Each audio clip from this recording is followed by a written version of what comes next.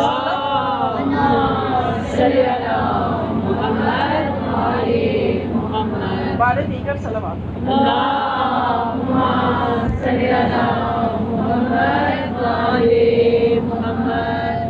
نبی کریم فرماتے ہیں, بڑی بہت ہی خوبصورت نورانی حدیث ہے جو میں آپ کی سماعتوں کے لیے ہدیہ کر رہی ہوں. بس یہ جو معرفت کے کلمات ہوتے ہیں, یہ جو نورانی کلمات ہوتے ہیں معصومین کے, یہ ہر بندہ اپنے ظرف کے حساب سے قبول کرتا ہے, نتیجہ بھی اپنے ظرف کے حساب سے نکالتا ہے.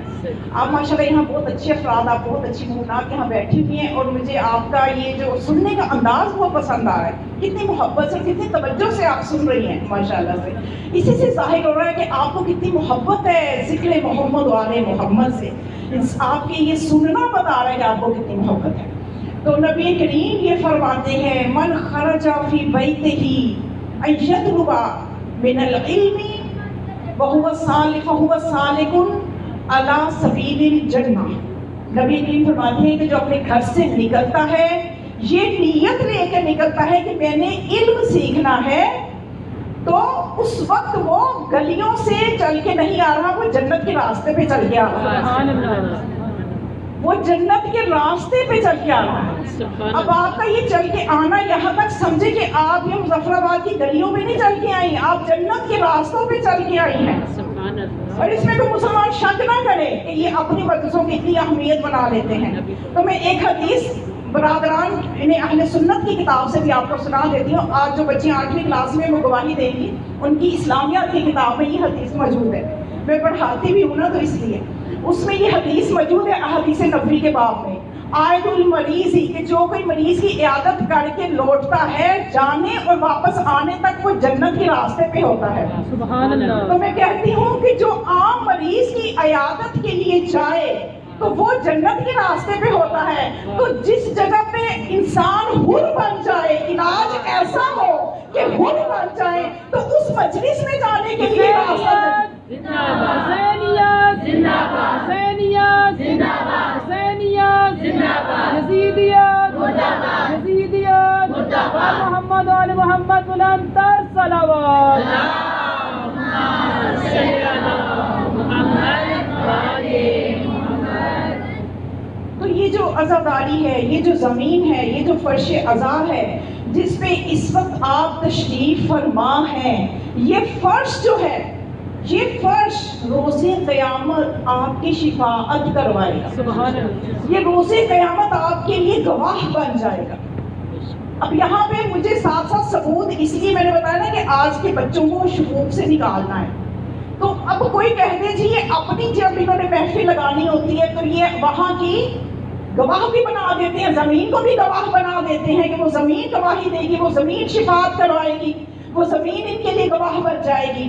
تو بھائی آپ اگر تعصب کی اینک اتار کر دیکھیں, اگر آپ کے اندر آپ کا ظرف منور ہو نور آل محمد سے، تو ذرا سا غور کریں کہ آپ کی کتابوں میں یہ حدیث چھلک رہی ہے، آپ کی کتابوں میں یہ لکھا ہوا ہے کہ انسان زمین کے جس ٹکڑے پہ نماز پڑھتا ہے وہ ٹکڑا اس کی گواہی دے گا.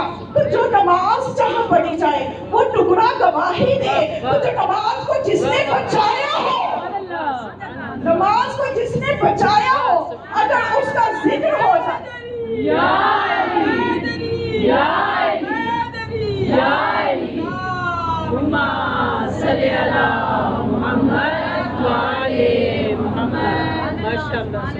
یہ اپنی اپنی سوچ ہے، اپنی اپنی توفیق الہی ہے کہ اللہ پاک نے اس نور ولایت سے محبت آل محمد کے لیے کن قلوب کا انتخاب کیا. آپ وہ خوش نصیب ہیں کہ جن کے دلوں کو اللہ نے چن لیا ہے محبت آل محمد کے لیے، اور جن دلوں پہ مہریں لگی ہوئی ہیں انہیں نظر ہی کچھ نہیں آتا، انہیں نظر ہی کچھ نہیں آ رہا. اور خدا نے ان کے بارے میں قرآن میں فرما دیا ہے کہ ان کے ختم اللہ علی قلوبہم وسمعہم وابصارہم، ان کے تو دلوں پہ مہریں لگی، آنکھوں پہ پردے ہیں جو کہ کبھی ہٹ نہیں سکتے. تو اللہ پاک نے ہمیں یہ توفیق دی ہے کہ ہمارے دل منور ہیں. میں بس آج آپ کو اس فرش ازار کا اس لیے تعارف کروا رہی ہوں کہ آپ نے کل سے ہم نے جب اس مجلس میں آنا ہے، جب یہ اتنا اس کا تقدس ہے تو ہمارے آنے کے بھی کچھ آداب ہیں کہ ہم نے کس پاکیزگی کے ساتھ باوضو ہو کے، باطنی پاکیزگی کے ساتھ، نیت کے خلوص کے ساتھ، اور اپنے سارے جھگڑے ختم کر کے کہ میں مجلس حسین میں جا رہی ہوں، میرے دل میں اگر کسی کے لیے نفرت ہے تو اے مولا میں آپ کی محبت میں اس نفرت کو ختم کر رہی ہوں. اگر کسی نے میرا دل دکھایا ہے، کیونکہ مولا یہ فرماتے ہیں کہ ہمارے شیعہ راہ ولایت میں ایک دوسرے پہ بخشش کرتے ہیں. راہ ولایت میں اگر آپ کے ساتھ کسی نے ایسی بات کی ہے کہ آپ کا دل دکھا ہے یا آپ کے کسی کام میں خرابی کی ہے، لیکن آپ نے کہیں دیکھا ہے کہ وہ آل محمد کے غم میں رو رہی ہے، تو آپ اس محبت کی وجہ سے اگر معاف کر دیں گی تو آل محمد آپ کا مقام کتنا بلند کریں گے کہ ہماری محبت میں اس نے اس چیز سے درگزر. یہ بہت بڑا عمل ہے. تو یہ فرش عزا پہ آنے سے پہلے کہ یہ کیسا فرش ہے جس کی ایک ایک اینٹ جو ہے وہ گواہی دے گی، کیسی عظیم جگہ ہے کہ جب ہم اس مجلس میں آ جاتے ہیں تو اس کو فرشتے گھیر لیتے ہیں. ابھی حدیث کی کتاب پڑھی ہوگی، اس میں بھی آپ نے یہ سنا ہوگا کہ یہ جو مجلس، خاص طور پہ جو مجلس حسین علیہ السلام ہے نا، یہ نور علی نور ہے. ایک تو آپ نے جب حدیث کی کتاب پڑھی تو فرشتے آئے، اور یہ میں تھوڑی کہہ رہی ہوں کہ آئے، یہ تو وہ صدیقہ بی بی فرما رہی ہے نا حدیث کتاب میں، وہ بی بی فرما رہی ہے نا کہ جب بی بی فرماتی ہے فقال لأبیہ، کہ جب مولا کائنات نے میرے بابا سے پوچھا کہ اس محفل میں اس کا کیا اجر و ثواب ہے، فقال لأبیہ کہ اس کو کیا ملتا ہے جو اس مجلس کو حدیث کساء کی محفل میں جو آتے ہیں ان کو ملتا کیا ہے. تو پھر بی بی نے کیا فرمایا تھا، فقال النبی، کہ میرے بابا نے، یہ اس وقت پہلے کہتی ہیں کہ فقال علی ابی، کہ میرے بابا سے پوچھا ماں لہٰذا تحت، کہ اس تحتے کس لیے نہیں، اس تحتے کساء کا، اس حدیث کساء کا جہاں ذکر کیا جائے تو ذکر کرنے والوں کو کیا ملتا ہے. تو پھر بی بی فرماتے فقال النبی، نبی یعنی میرے بابا جو کہ نبی ہیں، انہوں نے یہ فرمایا والذی بعثنی بالحق نبیا واصطفانی بالرسالۃ نجیا، کہ اس خدا کی قسم جس نے مجھے نبوت کے لیے منتخب کیا، کہ جو لوگ اس محفل میں کہ جہاں پہ حدیث کساء پڑھی جاتی ہے الا ونزلت علیہم الرحمہ وحفت بہم الملائکہ واستغفرت لہم الی ان یتفرقوا، تین چیزیں آپ نے بیان فرمائی بی بی نے.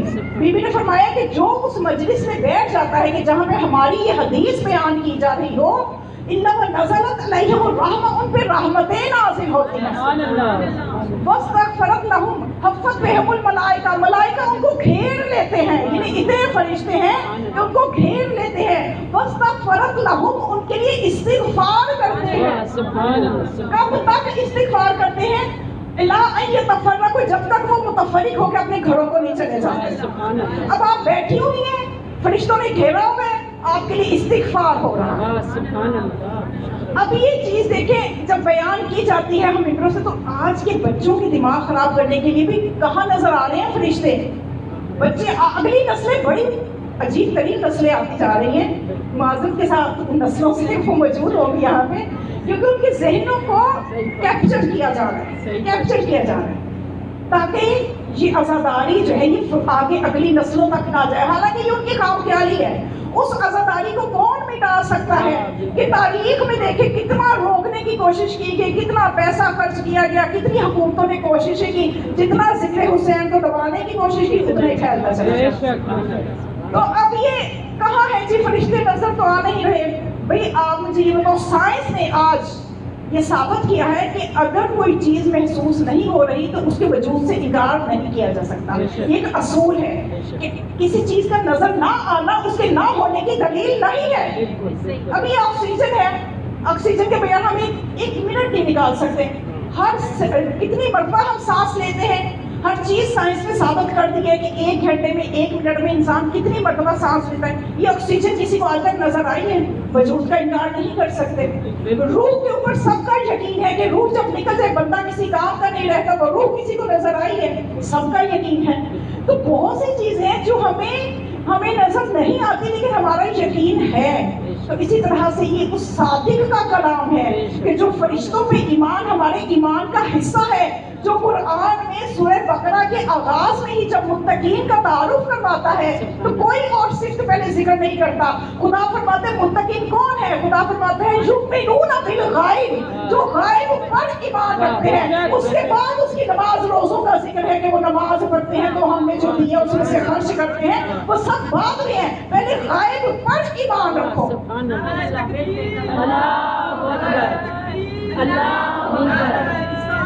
یا رسول اللہ، یا رسول اللہ، حیدری، یا علی، یا علی، یا علی، اللہم صلی علی آل محمد جو ہیں یہ سمجھ ہی ان کو آتے ہیں کہ جن کو اللہ توفیق دیتا ہے، جنوں کو اللہ چن لیتا ہے۔ بے شک کیا مقام ہے جناب سیدہ طاہرہ کا؟ حدیث قصہ کی طرف بات آئی ہے تو میں چاہتی ہوں آپ کے قلوب کو مزید منور کروں، مزید عظمت کے باب آپ کے دل و دماغ میں کھل جائیں۔ جناب سیدہ کی عظمت کوئی انسان ہی، غیر معصوم انسان پا نہیں سکتا اس بیوی کی عظمت۔ اب یہاں پہ آپ نے سنا کہ بیوی نے کیا فرمایا کہ 3 چیزیں میرے بابا نے اعلان کی کہ اس طرح سے فرشتے بھی آتے ہیں اور ان کے لیے استغفار بھی کرتے ہیں۔ جب معصوم مخلوق، فرشتے کون ہیں؟ ایسے مخلوق ہے جس نے کبھی کوئی گناہ نہیں کیا۔ جب معصوم مخلوق آپ کے لیے استغفار کرے گی تو کیا گناہ باقی رہ جائے گا؟ معصوم مخلوق ہمارے لیے دعا کرے گی تو ہماری زندگیوں میں یقیناً برکتیں آئیں گی۔ اب یہاں پہ جناب سیدہ کا مقام میں آپ کو بتانا چاہتی ہوں کہ وہ صدیقہ بیوی گواہی دے رہی ہیں۔ یہ کو میں یا کوئی عالم یا کوئی مجتہد یا کوئی محقق نہیں بتا رہا کہ یہ فرشتے آتے ہیں، یہ بیوی نے فرمایا کہ فرشتے آتے ہیں۔ اور پھر جناب سیدہ فرش پہ بیٹھ کے عرش والوں کی کارروائیاں آپ کو بتا رہی ہیں۔ سبحان اللہ۔ اب جناب سیدہ جب جبرائیل نے، جب یہ 5 ہستیاں زیر کسا آ گئی تو جبرائیل نے پوچھا یا رب ومن تحت الکسا، اے خدا زیر کسا کون ہے؟ اب اس نقطے پہ توجہ فرمائیں کہ جبرائیل پوچھ رہے ہیں خدا سے، خدا جواب دے رہا ہے جبرائیل کو، لیکن جناب سیدہ تک بات کیسے پہنچی؟ جناب سیدہ اب تک رسول خدا کے پاس جو قرآن آتا رہا جبرائیل لے کے آتے رہے، واسطہ جبرائیل تھے، خدا کا کلام ہم تک پہنچا جبرائیل کے وسیلے سے رسول تک، پھر رسول کی زبان سے ہم تک پہنچا۔ اگر حدیث قدسی ایک ہوتی ہے نا، حدیث نبوی جو الفاظ بھی نبی کے معنی بھی، حدیث قدسی جو معنی خدا کے ہوتے ہیں، الفاظ زبان نبی کی ہوتی ہے، تو حدیث قدسی بھی پہنچی تو تب بھی جبرائیل کے وسیلے سے کلام ہم تک پہنچتا رہا۔ اب تو جبرائیل جو کہہ رہے ہیں وہ جناب سیدہ بتا رہی ہیں کہ جبرائیل کیا بات کر رہے ہیں۔ اب جناب سیدہ تک یہ بات کیسے پہنچی؟ جناب سیدہ تک پہنچانے والا کون ہے؟ وہ جو پہنچانے والا ہے اس کی کارروائی جناب سیدہ بتا رہی ہیں کہ جبرائیل نے پوچھا کہ یہ کون ہے جو زیر کسا ہے؟ زیر کسا کون ہے؟ ہم اپنے بچوں کو جب پنجتن پاک کے نام یاد کرواتے ہیں تو ہم کیسے یاد کرواتے ہیں؟ دیکھو بیٹا، پنجتن پاک جو ہے کن ہستیوں کو کہا جاتا ہے؟ پہلے محمد مصطفیٰ ہیں، پھر مولا کائنات ہیں، پھر بی بی فاطمہ ہے، مولا حسن ہے، مولا حسین ہے. لیکن یہ پرسن پاک کا تعارف جب جبرائیل کو خدا کروا رہا ہے تو ساری ترتیب ہی بدل دی. خدا نے ساری ترتیب بدل کے بتا دیا ہم فاطمہ تو ابوہا و بالوہا و بنوہا. اللہم صلی علی محمد و آل محمد. اب خدا نے زہرا بلندر صلوات. اللہم صلی علی محمد و آل محمد. اب خدا نے یہ ترتیب کیوں بدلی؟ خدا نے یہ ترتیب کیوں بدلی؟ خدا بھی اسی طرح سے بتا دیتا وہ میرا نبی ہے، وہ میرے نبی کا وصی ہے، وہ میری کنیز فاطمہ ہے، میری کنیز خاص ہے اور اس کے بیٹے ہیں. نہیں، خدا نے جناب سیدہ کو مرکز تعارف بنایا. تو اس میں دو وجہ ہیں کہ جو سمجھ میں آتی ہیں، کیونکہ حدیث قصہ ایک ایسی نورانی حدیث ہے کہ اس کا ترجمہ، اس کے مفاہیم ہر کسی نے اپنی معرفت سے عکس کیے ہیں. جتنی جس بندے کی جیسی معرفت تھی اس نے اتنے مطالب نکال لیے، اور یہ مطالب ختم نہیں ہوئے اور یہ مطالب قیامت تک نکلتے رہیں گے. اس لیے کہ یہ خدا اور اس کی کنیز خاص کے درمیان والی یہ روایت ہے. اب خدا نے جو دو وجوہات میری سمجھ میں آئی، ایک تو خدا بتانا یہ چاہتا ہے کہ یہ جو چادر ہے، یہ جو قصہ ہے کہ جس کے نیچے جو آئیں گے وہ اہل البیت ہوں گے. اہل البیت وہ ہوں گے جو اس چادر کے نیچے ہوں گے، اور اہل البیت وہ ہوں گے کہ جن کا فاطمہ سے براہ راست رشتہ ہوگا. یعنی جو رسول کے رشتہ دار ہوں گے وہ اہل البیت نہیں ہیں، جو فاطمہ کے رشتہ دار ہیں وہ اہل البیت ہیں، تاکہ کوئی اور داخل نہ ہو سکے اہل البیت میں. اور دوسری وجہ جو میری سمجھ میں آئی وہ یہ ہے کہ خدا بتانا چاہتا ہے کہ عظمت فاطمہ سمجھو. دنیا میں جب کسی کا تعارف کروایا جاتا ہے تو کسی بڑے کے وسیلے سے کروایا جاتا ہے. جی پوچھا جائے آپ کون ہے بیٹا؟ ہاں جی میرا یہ نام ہے. اچھا وہ فلاں مجتہد کے بیٹے، اچھا فلاں ڈاکٹر کے بیٹے، اچھا فلاں کے بیٹے.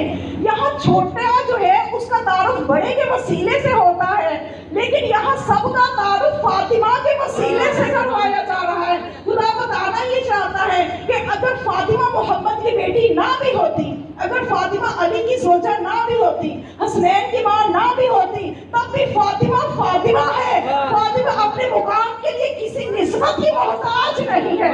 سبحان اللہ. یہ مقام جناب سیدہ طاہرہ ہے.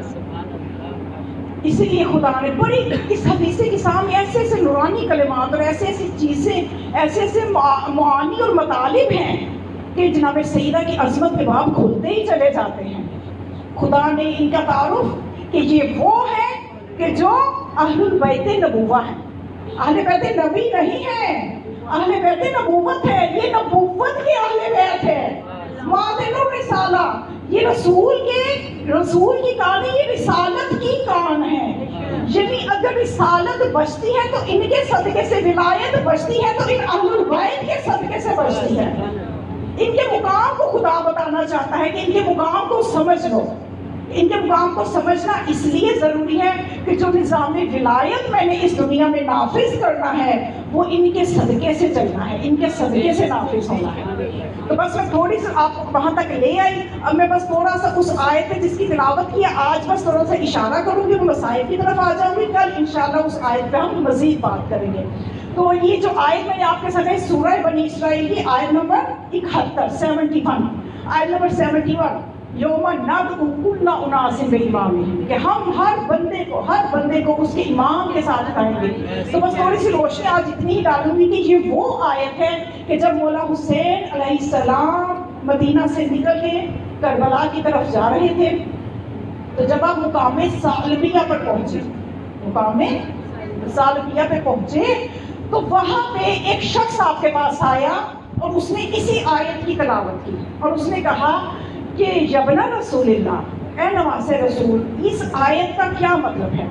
کون وہ امام ہے کہ جس کے ساتھ ہمیں اٹھنا ہے، اور ہر زمانے کا وہ امام کون ہے، ہر زمانے میں وہ کون سا امام موجود ہے؟ تو اس وقت مولا حسین نے اس آیت کو جو سمجھایا اس بندے کو، اس کی جو تشریح کر کے بتائی، آپ نے فرمایا کہ ایک امام وہ ہوتا ہے، ایک امام وہ ہوتا ہے کہ دعا الی سبیلہ، جو اللہ کے راستے کی طرف دعوت دیتا ہے. اور وہ امام، اور ایک امام وہ ہوتا ہے کہ جو دعا الی الضلالہ جو ضلالت کی طرف بلاتا ہے، یعنی دونوں امام ہیں، دونوں بلانے والے ہیں، اور جو جنت کی طرف اور جو اللہ کے راستے کی طرف بلاتا ہے اس کو بھی لوگ جواب دیتے ہیں، اس کی طرف بھی جاتے ہیں، اور جو گمراہی کی طرف بلاتا ہے لوگ اس کی طرف بھی جاتے ہیں۔ کیوں؟ اس لیے کہ لوگوں میں بصیرت نہیں ہے نا، وہی بصیرت جو ہونی چاہیے۔ یعنی مولا بتانا یہ چاہتے ہیں کہ دنیا میں ہر زمانے میں دونوں طرح کے بلانے والے موجود رہیں گے، ایک جنت کی طرف بلائے گا، ایک جہنم کی طرف بلائے گا۔ وہ بھی اپنے آپ کو لیڈر کہے گا، امام کہے گا جو جہنم کی طرف بلا رہا ہے، وہ بھی اپنے آپ کو اللہ کا نمائندہ ہی کہے گا، وہ آپ کو شیطان کا نمائندہ کر کے تھوڑی بلائے گا، وہ بھی اپنے آپ کو دین کا رہنما بن کے بنائے گا، اور دین کا رہنما بن کے بتائے گا کہ میں آپ کو صحیح راستے پہ بتا رہا ہوں، میں آپ کو صحیح راستے پہ چلا رہا ہوں۔ دوسرا جو صحیح بلانے والا ہوگا وہ تو صحیح کہہ ہی رہا ہوگا کہ اللہ کا راستہ یہ ہے۔ تو امام نے فرمایا کہ دو طرح کے لوگ ہیں جو ہر زمانے میں موجود رہیں گے۔ پھر اس کے بعد آپ نے سورہ شورى کی ایک آیت کی تلاوت کی کہ ایک کچھ لوگ ایسے فی الجنہ، ان کا ٹھکانہ جنت ہے، اور کچھ لوگ ایسے ہیں فی السعیر، ان کا ٹھکانہ جہنم ہے۔ یہ اب انتخاب جو ہے یہ اس بندے کا ہے کہ وہ کس امام کے پیچھے چل رہا ہے۔ یہی وہ بیداری ہے جو مولا حسین نے ہمیں دی ہے کہ اب آپ نے بیدار ہونا ہے کہ ہم کس کے پیچھے چل رہے ہیں، ہم کہیں جمود کا شکار تو نہیں ہے۔ اب آج جب عزاداری آتی ہے، جب محرم کا مہینہ آتا ہے، بہت سے وائرس ہیں جو چھوڑ دیے جاتے ہیں کہ اگر حسین نہ جاتے کربلا، نہ دیتے اتنی قربانیاں، کیا ضروری تھا کربلا جانا، کیوں چلے گئے کربلا؟ تو بڑا جو بچے جن کے مائنڈ میں بھی بالکل بلینک ہے، وہ طرح طرح کے سوالات ان کے ذہنوں میں بھی آنا شروع ہو جاتے ہیں کہ کیوں کربلا گئے، نہ جاتے کربلا، نہ اتنی قربانیاں ہوتی، نہ اتنا نقصان ہوتا۔ لوگوں نے روکا بھی تھا جب آپ مدینہ سے نکلنے لگے، کئی بنی ہاشم کے لوگ روکنے آئے، کئی ادھر ادھر کے لوگ مشورے دینے آئے۔ حالانکہ امام کو مشورہ دینا ہی سب سے بڑی جہالت ہے۔ امام کو مشورہ دینا یہ سب سے بڑی اس چیز کی دلیل ہے کہ اس بندے کو امام کی معرفت ہی نہیں ہے کہ امام کو مشورہ دے رہے۔ جو کائنات امام کے سامنے ہے، جو امام بچپن میں لوح محفوظ کا مطالعہ کرے، اس کو مشورہ دے رہے ہیں آگے۔ تو اب بس یہ امام نے کیوں قیام کیا، بس اتنا سنیں، امام نے کیوں قیام کیا، کیوں کربلا چلے گئے؟ تو اصل میں بات یہ ہے کہ جب امام نے اپنے یہ قیام کا ارادہ فرمایا، اس وقت جو مدینہ کے لوگ تھے وہ غفلت میں تھے، گہری نیند سو رہے تھے، جیسے ہم بھی آج کل سو رہے ہیں ویسے نا، ہم میں بھی وہ غفلت آتی جا رہی ہے، ہم بھی جمود کا شکار ہوتے جا رہے ہیں۔ تو مدینہ کے لوگوں نے کیوں نہیں روکا مولا کو، یا ساتھ کیوں نہیں چلے گئے؟ بڑا کافر، یہ 72 لوگ جا رہے ہیں، یہ وہ مدینہ کے جس میں سوچا کرے نا آپ بھی، یہ وہ مدینہ کے جہاں پہ آپ کا بچپن گزرا، جہاں پہ آپ کو جو انبیاء کا سردار ہے وہ اپنے کندھوں پہ سوار کر کے عظمتیں بتاتا رہا، لمبے لمبے سجدے نماز میں کر کے عظمتیں بتاتا رہا، خود گود میں اٹھا کے پیار کر کر کے عظمتیں بتاتا رہا۔ تو اتنی جلدی لوگوں نے بھلا دیا کہ آج حسین جا رہے ہیں، بس بنی ہاشم کے کچھ لوگ ہیں اور کل 72 افراد ہیں جو کہ جا رہے ہیں، قیام کر رہے ہیں۔ پورا مدینہ کیوں سویا ہوا تھا، جمود کا کیوں شکار تھا؟ اگر اس وقت مدینہ کے لوگ امام کا ساتھ دیتے، ساتھ کھڑے ہوتے کہ ہم بھی جاتے، ہزاروں کا مجمع مدینہ سے نکلتا، تو آج تاریخ کچھ اور ہوتی، آج وہ تاریخ نہ ہوتی۔ لوگ سوئے ہوئے تھے۔ یہ عبداللہ بن حنظلہ کون ہے؟ حنظلہ جس کو غسیل الملائکہ کہا جاتا ہے، کہ جس کو ملائکہ نے غسل دیا تھا، صحابی رسول تھا، اس کا بیٹا عبداللہ بن حنظلہ یہ کہتا ہے کہ جب ہم نے یزید کی بیعت کو توڑا تو ہمیں یوں لگتا تھا کہ مزید اگر ہم یزید کی بیعت پہ برقرار رہیں تو ہم پہ آسمان سے آگ برسے گی، پتھر گریں گے، عذاب نازل ہوگا۔ کیوں عبداللہ بن حنظلہ نے کہا کہ ہم یزید کی بیعت میں مزید اگر رہیں تو عذاب آئے گا؟ کیونکہ اس نے جب مدینہ کے لوگوں نے دیکھا کہ یزید ہے کون، یہ یزید کا تعارف کس نے کروایا، یہ حسین نے اپنی قربانیاں دے کے یزید کو بے نقاب کیا، تو مدینے کے لوگوں کو جھٹکا لگا، وہ بیدار ہوئے، اوہو ہم اس کی بیعت میں ہیں، وہ جو نواز رسول کا قاتل ہے۔ توجہ فرمائیں، یہ حسین کی شہادت ہے، یہ سب سے بڑا کام کیا کہ اس جمود کو توڑا، لوگوں کی اس غفلت سے بیدار کیا۔ سوئے ہوئے تھے لوگ، جیسے دیکھیں نا بس میں تو بندہ سو جائے، دن کے ٹائم سفر کر رہا ہے، سورج نکلا ہوا ہے، جب وہ بس کسی غار میں سے گزرے، کسی لمبے انڈر پاس میں سے گزرے، اب وہ سویا ہوا ہے، اسے کیا پتا تاریکی چھا گئی ہے کہ کیا ہے، اس تاریکی میں بھی سویا ہوا ہے، سوئے ہوئے کو کیا پتا تاریکی چھا گئی ہے، اس قدر تاریکی چھا گئی تھی لوگوں کے عقیدوں پہ، لوگوں کے اعمال پہ، کہ یزید جیسے کہ بیعت کر کے بیٹھے ہوئے تھے. اگر نہیں کر رہے تو صرف حسین نہیں بیعت کر رہے، سارا مدینہ بیعت کر کے بیٹھا ہوا ہے. تو اب جب یہ کس وقت جھٹکا جب لگا نا شہادت کے بعد، اس وقت مدینے والوں نے سوچا ہم نے کس کی بیعت کی ہوئی ہے. تو وہ کس طرح سے کہ جب یہ مولا کی شہادت ہو گئی، سارے واقعات ہو گئے، تو اب یہ جو مدینے کا والی تھا اس نے یہ سوچ، جس کا نام تھا عثمان بن محمد بن ابی سفیان. اب یہ عثمان بن عفان نہ آپ کے ذہن میں آ جائے، یہ وہ ہے عثمان جو کہ بنی امیہ سے ہے. تو اب اس نے جو والی مدینہ تھا، اس نے کہا کہ چلو جی اب میں نا ایسا کرتا ہوں، یزید کو خوش کرتا ہوں. یزید کو خوش کرنے کے لیے اس نے یہی عبداللہ بن حنظلہ جو کہ صحابی رسول، سچا صحابی رسول، اس کے بیٹا، تو اب یہ عبداللہ بن حنظلہ اس کے ساتھ کچھ لوگوں کو کیا، اور جو ایک گروپ بنا کے بڑے اچھے اچھے لوگوں کا، جو کہ بہت زیادہ جن کا ایک نام تھا مدینے میں، ان کو ایک گروپ بنا کے 8-10 لوگوں کا یزید کے پاس بھیجا کہ جاؤ جا کے یزید سے کہو ہم تمہاری بیعت میں ہیں، تاکہ وہ والی مدینہ پہ خوش ہو کہ کس طرح سے تم نے میری بیعت کروائی ہوئی ہے اور مجھے مزید کوئی انعام ملے اور میری شہرت ہو. توجہ، بات سمجھ میں آ رہی ہے نا؟ یہ تھوڑی سی تاریخ جاننا ضروری ہے.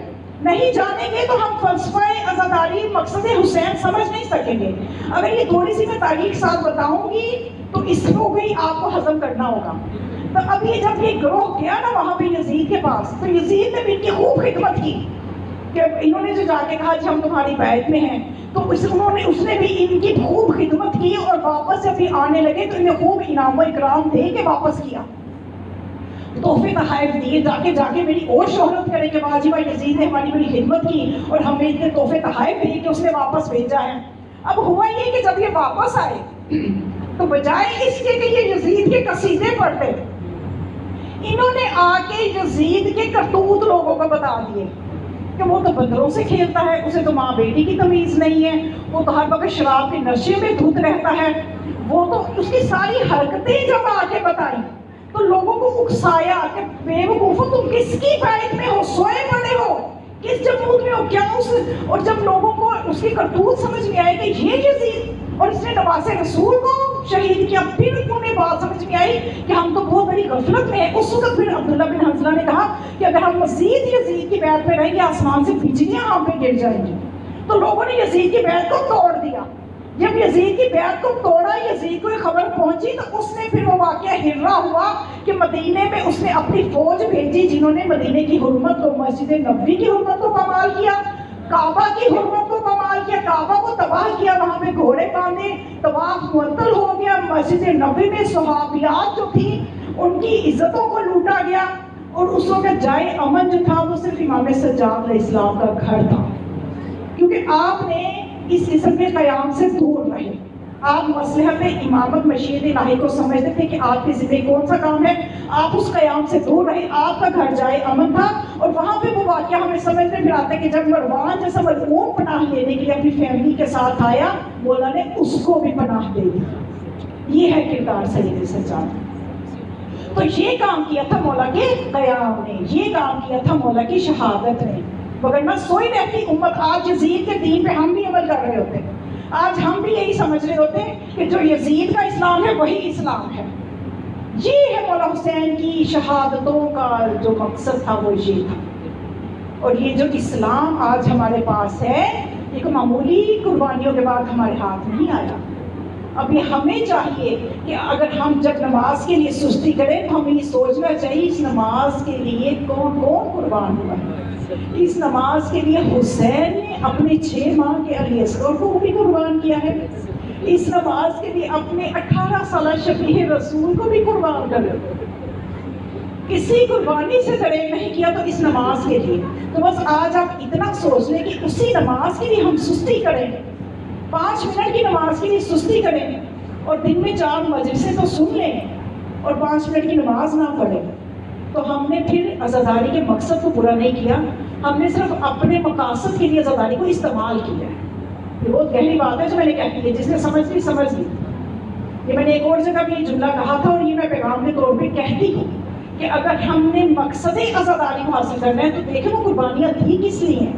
کسی قربانی سے میرے مولا نے دریغ نہیں کیا. تو آج ہم اس نماز کے لیے سستی کریں، اٹھ کے 5 منٹ کی نماز نہ پڑھیں، اور ویسے مولا کے غم میں تو روئے لیکن نماز نہ پڑھیں تو ہم مولا کو غمگین کر رہے ہیں. ہم مولا کو دکھ دے رہے ہیں. تو مومنات کی کوئی معمولی قربانی ہے.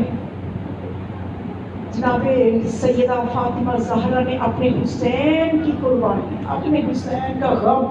آج ہمارے دلوں میں بھی غم حسین ہے.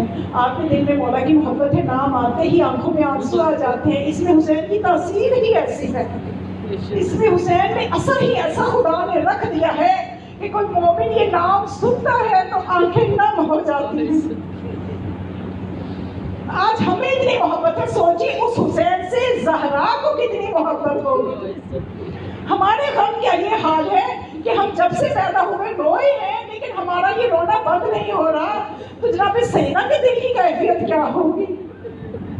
ایک روایت میری نظر سے گزری، ابو بصیر کہتا ہے کنتو اندہ جالسن اندہ ابی عبداللہ، کہ میں امام کے پاس موجود تھا، امام صادق علیہ السلام کی خدمت میں موجود تھا، کہ میں نے دیکھا کہ ایک بچہ آیا، امام نے اس کو پیار کیا، اس کی پیشانی پہ بوسہ دیا، اور اس کے بعد میں نے پوچھا مولا یہ بچہ کون ہے؟ مولا صاحب گریہ فرما رہے تھے، اس بچے کو پیار کر رہے تھے. تو مولا امام صادق علیہ السلام نے فرمایا کہ یہ حسین کی نسل میں سے، یہ حسین کی اولاد میں سے ہے، اور جب میں حسین کی اولاد میں سے کسی بچے کو دیکھتا ہوں تو میرا دل بھر جاتا ہے کہ ان کے جد کے ساتھ کتنا ظلم ہوا، کتنا ظلم ہوا ہمارے جد حسین کے ساتھ. اس وقت کہنے لگے کہ اے ابو بصیر، میں تمہیں بتاؤں کہ جو ہماری جدہ زہرا ہے، جب ان کو اپنے بیٹے کا غم یاد آتا ہے تو ہماری جدہ زہرا اتنا زیادہ روتی ہیں اور ایک چیخ مارتی ہیں، اور وہ چیخ جب مارتی ہیں، ان کی چیخ مارنے سے جہنم کے شعلے بلند ہو جاتے ہیں، اور جہنم کے جو خازن ہیں اگر وہ وہاں نہ ہو وہ جہنم کے شعلوں کو روک دیتے ہیں. اگر وہ وہاں نہ ہو تو پوری دنیا کو وہ آگ اپنی لپیٹ میں لے لے. جب ہماری جدہ اپنے حسین کو یاد کر کے روتی ہے تو اس وقت سمندر کی موجوں میں اتنی دلانی اور اتنی اونچی ہو جاتی ہے کہ اگر سمندر میں فرشتے مقرر نہ ہو پوری دنیا ڈوب جائے. مولا فرماتے ہیں ہماری جدہ اپنے بیٹے کے غم میں کچھ اس انداز سے روتی ہے کہ دنیا میں قیامت آ جائے. اگر اس چیز کو فرشتے نہ روکے. پھر اس کے بعد اور ابو بصیر کہتا ہے کہ میں بہت رویا کہ میرے سے بات نہ ہو سکی. پھر اس کے بعد مولا نے فرمایا اے ابو بصیر، کیا تم چاہتے ہو کہ میں تمہیں بتاؤں کہ تم کون سا ایسا کام کرو جو فاطمہ کے دل کا سکون کا باعث بنے، جس سے فاطمہ کی مدد ہو، جس سے فاطمہ کے دل کو سکون ملے. پھر اس کے بعد کہتے ہیں کہ مولا نے اتنا گریہ کیا کہ آپ کی آواز رک گئی، آپ سے بات نہ ہو سکی، اور میرا بھی گریہ نہیں تھم رہا تھا. تو میں اپنے گھر چلا گیا، پوری رات روتا رہا. اگلے دن پھر آیا، میں نے دیکھا کہ مولا آج تھوڑی سکون کی حالت میں تھے، اور پھر میرے سے فرمایا اے ابو بصیر، ما من ملک ولا نبی فی السماء، آسمان پر کوئی ایسا فرشتہ نہیں ہے، کوئی ایسا نبی نہیں ہے مگر یہ یسأل اللہ، کہ وہ اللہ سے سوال کرتے ہیں فی زیارت الحسین، کہ ہمیں زیارت حسین کے لیے جانے دو، ہمیں زیارت حسین کرنی ہے. یہ حسین کی محبت ہے جو اللہ نے سب کے دلوں میں ڈال رکھی ہے. فرشتے ہیں تو حسین سے محبت کرتے ہیں، نبی ہے تو حسین سے محبت کرتے ہیں. اس لیے کہ مولا حسین کچھ ایسے محبوب ہے خدا کو، کچھ اس طرح سے اللہ کو محبت ہے حسین سے کہ اللہ چاہتا ہے کہ ہر بندہ کہ جس کے ساتھ اللہ بھلائی کا ارادہ کرنا چاہتا ہے اس کے دل میں حسین کی محبت ڈال دیتا ہے. جس بندے کے ساتھ بھلائی کرنا چاہتا ہے، کیوں؟ اس لیے کہ مولا حسین نے اللہ کی راہ میں اپنا کچھ نہیں بچایا، سب کچھ قربان کر دیا. یہاں تک کہ ایک وقت وہ آیا کہ اب مدینہ بھی حسین کے رہنے کے قابل نہ رہا. جب یہ پیغام ملا، ولید ملعون نے جب آپ کو رات کی تاریکی میں بلایا اور کہا کہ یزید کی بیعت کر لو، تو مولا نے فرمایا تم نے رات کی تاریکی میں بلا کے مجھے یہ پیغام دیا ہے، میں دن کی تاریکی میں، دن کی روشنی میں اس کا جواب دوں گا، میں دن کی روشنی میں جواب دوں گا کہ میرے جیسا یزید جیسے کی بیعت ہرگز نہیں کر سکتا. پھر مولا جب گھر تشریف لائے، جناب زینب جو کہ بے چین تھی کہ میرا بھائی دشمن کے دربار میں گیا ہے، گرچہ اپنے اونو محمد کو بھی بھیج دیا، اپنے علی اکبر کو بھی ساتھ بھیجا، مولا غازی بھی ساتھ گئے،